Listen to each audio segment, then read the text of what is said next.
Father David here, and it is Sunday, so time for your weekly sermon. And today, this last Sunday in the season of Epiphany, we gather with Jesus and his disciples as they walk up that mountain where Jesus is transfigured. The title of today's sermon is Unveiling. We often speak of the spiritual life as a kind of journey, and today's readings are among those that encourage that kind of thinking. There's Moses trooping up and down the mountain, with each trip bringing new blessings and a shining face. And then there's Jesus and the disciples heading up the mountaintop, where the transfiguration occurs, and then back down to life in all of its messy complexity. And while the spiritual life is a kind of journey, it's not about going from point A to point B, from San Francisco to New York or Honolulu to Manila. When I was a drug counselor, one of the most common things that newly recovering addicts used to talk about were the number of geographics that they took. Well, what's a geographic? I asked. Well, they explained, a geographic means changing my location in the hopes of changing myself. And what every single one of them experienced was that the same person got off the plane in Dubuque as the person who left Honolulu for Dubuque sometime earlier. Yes, they took a journey, but nothing changed. Which brings us to the second piece of the puzzle of today's readings, where all three of our readings, explicitly and implicitly, ask us to think about veils. Veils can be face coverings, like the ones so many of our moms used to wear to church back in the day, or veils can be shrouds that cover a new piece of sculpture or a corpse. The veil in the Jewish temple separated the Holy of Holies from the rest of the temple. Veils cover something, hiding it from view, leaving us to wonder what's lurking behind it. And yet, the very thing that the veil is hiding is also present, isn't it?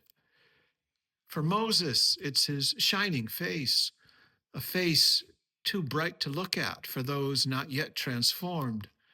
For Jesus and his disciples, all those days, weeks, and months before the mountaintop experience, the veil kept them from seeing who Jesus truly is.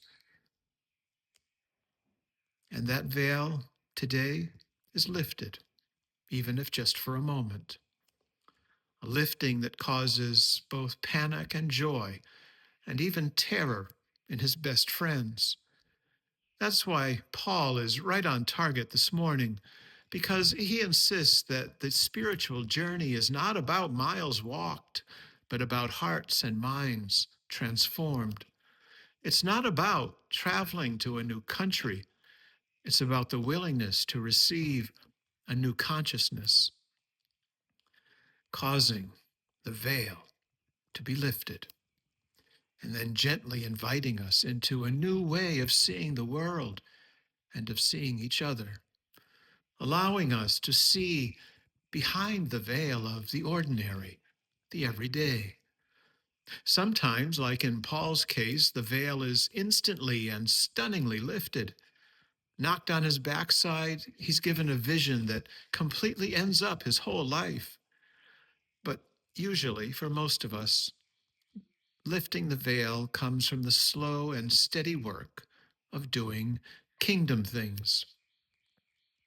Kingdom things like letting go of trying to control people, places, and things, like trusting that all shall be well, especially when things don't seem to be well, like getting into the habit of wasting mercy and forgiveness and compassion on those who don't deserve it. These are the practices that allow the veil to be lifted. Giving to others can lift the veil. So can a willingness to receive from others. There are many who give all that they are, but find it almost impossible to accept anything in return. And yet, the ability to receive as well as to give, it's vital. It's a flow that we are invited into. And a flow is just that, it's an exchange, not simply a pouring out, but a taking in as well. Ego can not only cause us to be tightwads in giving, ego can cause us to be tightwads in receiving as well. And so Jesus today invites us to join him on his journey, one made up not so much in miles as in metanoia, that entering into the larger mind of the source of all that is, which we as shorthand call God, the nameless, mysterious creator of all that is, infinitely far from us and yet intimately close as well.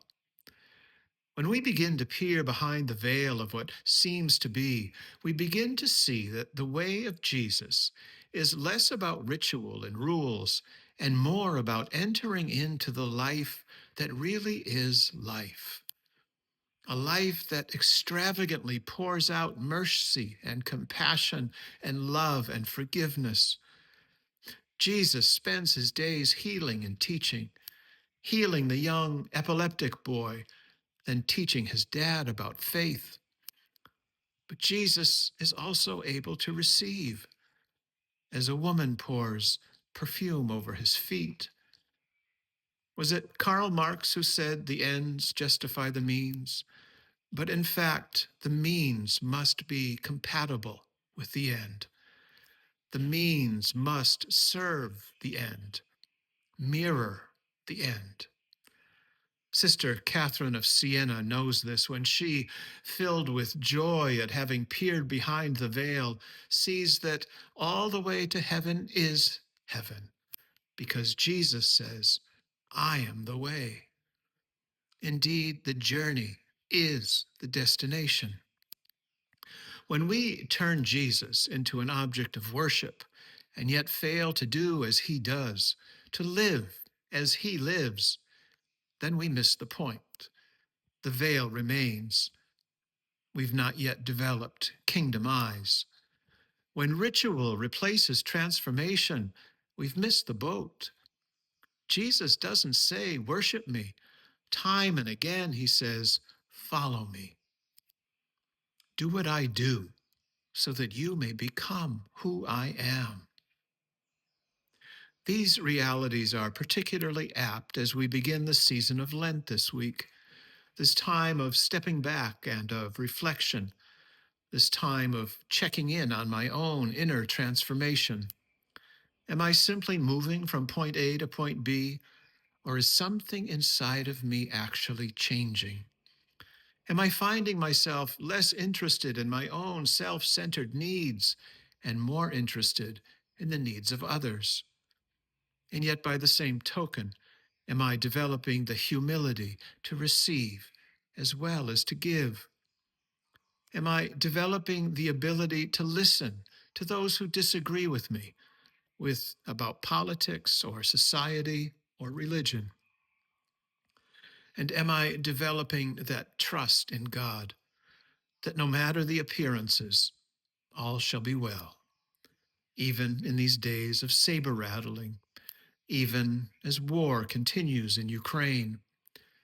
As Sister Joan Chittister implores, what the world needs is an openness to the Holy Spirit and a commitment to the basic principles of truth and justice and goodness, and to the will of God for all humankind. We need a faith that functions in the present, not a religion stuck in the past. Being open to the Spirit is never an easy thing. Such openness demands that we let go of our own limited ideas to make way for new ways to encounter the presence of God. It's not a comfortable call, this invitation of God to embark on that dark walk into a distant future. But taking that dark walk is precisely how we respond to the Spirit. It takes imagination and vision to see goodwill, especially in those with whom we disagree. It takes courage to admit our weaknesses that corrupt our strength and erode our heart. It takes a genuine openness to see God everywhere and in everyone, especially when we assume that godliness is something that we alone possess, limited to our group or our nation and our church and our ideas. Imagination and courage and openness to the Spirit call us to a new vision, to a softening heart, to an expansion of our souls beyond our self-centered worlds and chauvinistic politics and segregated social lives and intellectual mediocrity that poses as faith and parades as religion. Perhaps this Lent we can ask ourselves this pressing question: what veil covers my eyes? And what might I do or stop doing in order to come and see, in the words of the poet, that earth is crammed with heaven and every common bush afire with God? God bless you.